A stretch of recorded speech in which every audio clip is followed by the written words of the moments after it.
Magandang araw! For today's video nga ay gagala na naman tayo mga guys. At isasama ko po kayo. Special thanks nga pala sa tito at tita ko from Laguna. And for your information mga guys, patatlong beses na namin pumunta dito. Ay naku, babalik-balikan nyo talaga. Kaya nga kung pupunta kayo dito ay agahan nyo na para more time sa pagpicture. The best na mga pagkain at makakapag-chill pa kayo with your family. At hindi na nga ako lalayo dahil dito lang din to sa Marinduque. Tada! Nandito na tayo sa Panuluyan Farm Stay. Located at Masalukot, Santa Cruz, Marinduque. Handa na ba kayong mag-relax?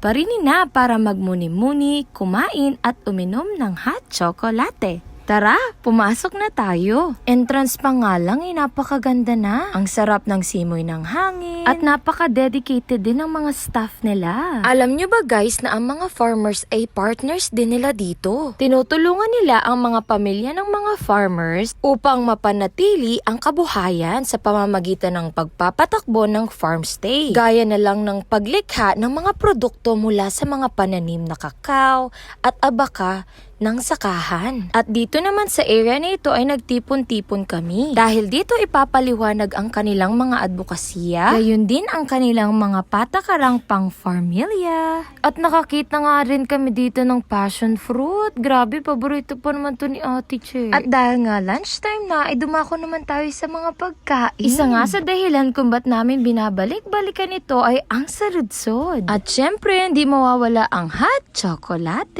At meron din kaming halo-halo na sandusenong sangkap.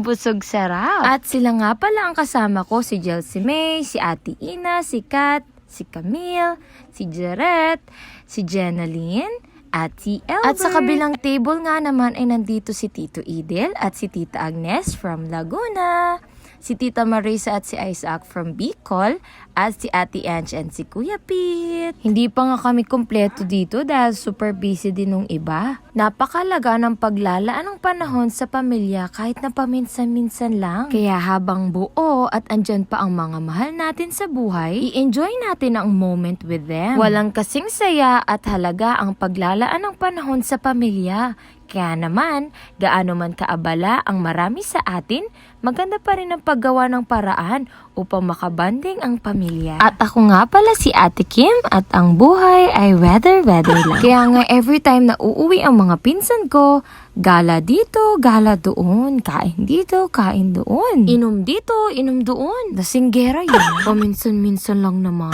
Gaano kadalasang minsan. At meron nga din pala kaming chicken inihaw. Ay grabe, susulitin ko talaga to. Baka next year na naman ang balik namin dito.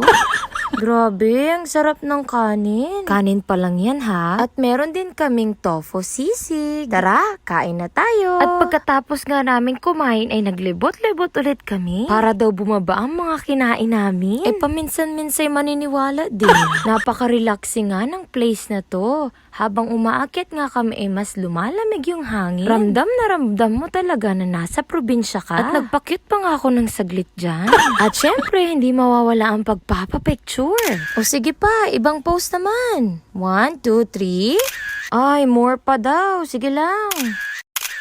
Pag di pa naman naubos yung storage nyo. At ang hinihintay ng lahat ay ang makapagpahinga sa kubo. At dito nga sa kubo makikita mo ang magandang tanawin. Alisin ko muna ang sapatos ko guys. At sabay-sabay nating tingnan ang ganda ng kapaligiran. Grabe, sobrang ganda. Kaya nga isa ito sa pinagmamalaki ng Marinduque. Kaya wag natin ipagsawalang bahala ang mga yaman na meron tayo.